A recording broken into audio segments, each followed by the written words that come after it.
Alors, pouvez-vous présenter vous? Oui, bonjour, je m'appelle Julie Kleinman. Je suis anthropologue enseignante-chercheur à l'université de Oberlin, dans l'Ohio, aux États-Unis. Et je fais des recherches sur les migrations, l'espace public et les changements qui entraînent les migrations au Mali et en France. Et qu'est-ce qui vaut votre intérêt par rapport justement à la culture malienne ici en France? Par rapport à la culture malienne, je trouve que ça fait partie de la richesse qui existe maintenant en France. Il faut qu'on comprenne aussi la culture africaine qui existe en France, qui a créé une partie de la France. Et que la France maintenant, ça fait partie de la France. Ouais. Et à travers les rencontres entre l'Ouest africain et la France à travers les siècles. Dans mes recherches, j'essaie de montrer comment, en fait, ces deux côtés, la France et aussi le Sénégal, le Mali, Côte d'Ivoire, ces pays-là, se sont construits à travers leur rencontre avec eux. Ce ne sont pas des identités essentielles qui existent, mais plutôt des histoires entrecroisées et qui créent des cultures et qui créent des sociétés à travers des interactions, à travers des frontières. Et c'est précisément ça que je pense qu'on peut voir ici, dans ces communautés maliennes, mais qui sont aussi des communautés parisiennes. Et comment avez-vous connu cette initiative-là? Cette initiative de visite, de visite guidée? Oui.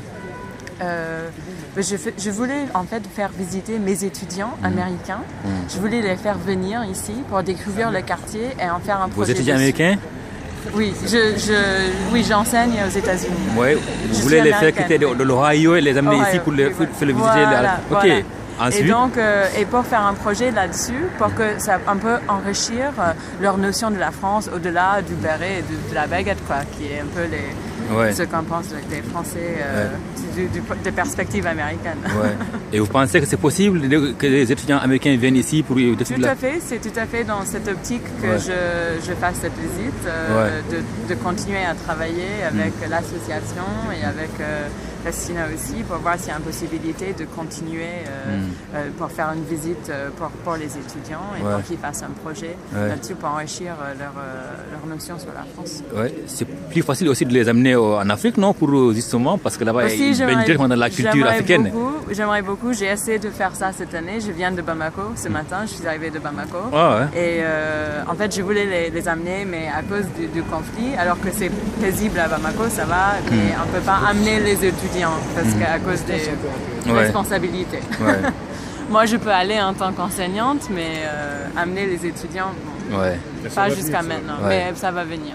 Oui. Mais le projet reste en cours, quoi. Il est toujours en cours, ça va se faire. Tout à fait, c'est toujours en cours. Là, je vais entrer aux États-Unis, je vais enseigner un cours qui s'appelle l'Afrique en France. Ok.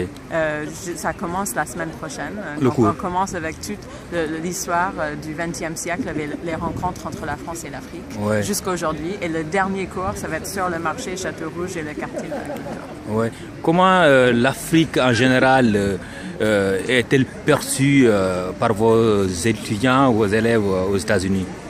Mes étudiants, ils sont très curieux de découvrir tout ce qui est l'Afrique parce qu'en fait, eux, ce sont des étudiants de français qui apprennent le français, qui étudient le français. Mais ils sont très intéressés en fait par les pays francophones comme l'Afrique et l'Afrique du Nord aussi. Donc c'est ça qui leur intéresse maintenant. Ils veulent aller au-delà du Paris, des sites touristiques, des idées reçues qu'on a sur Paris. Et ils s'intéressent beaucoup maintenant justement aux questions d'immigration, aux études françaises, qui n'est pas forcément juste de lire Voltaire etc. pour apprendre le français. Ils veulent vraiment s'intégrer dans la vie et comprendre comment les Français d'aujourd'hui et les Africains aujourd'hui vivent. Non, c'est bon, j'ai déjà goûté. Mais c'est la noix de la cola, ça? Oui. Mais elle est pas bonne, là, on dirait. Oui, celle-là, c'est la humidité qui fait comme ça que le lili est un peu... Et sinon, tu as les rouges aussi. Hein. Je préfère le rouge, moi. C'est bon, c'est bon. On va traverser peut-être, non? Alors, vous avez goûté la noix de cola? Non, pas encore. Pas encore? Il faut que je la lave. Allons, on va traverser là. Mais elle est dans ma poche. Donc vous allez retourner aux États-Unis bientôt, là, c'est ça, pour continuer le cours, c'est ça? Voilà, c'est pour le cours. Et c'est pour aussi un projet que je vais présenter à New York en mars 2014. dans une conférence, on va parler la conférence s'appelle l'Afrique à Paris. Donc je vais présenter mon travail et d'autres chercheurs américains, africains et français vont présenter leur travail sur l'Afrique à Paris aussi. On dirait que vous, à vous entendre parler, vous êtes passionné par la culture africaine. Oui, tout à fait. Et comment est née cette passion chez vous? Je suis allée au Ghana quand j'étais petite et ça a commencé là. Et après, j'ai appris le français. Je suis américaine d'origine. Et je voulais donc aller dans un pays francophone. Et j'ai découvert d'abord le Sénégal. Et puis, à travers mes amis maliens en France, j'ai découvert le Mali. D'accord. Et j'adore là-bas. J'ai ma famille là-bas, ma famille malienne est là-bas. Donc, vous avez fait le corps de la paix, sans doute? Non, j'ai pas fait le corps de la paix. Je fais ça que indépendamment de tout organisme étatique. Ok, merci. Merci. On va merci à vous. Poursuivre la visite. Oui, on va poursuivre.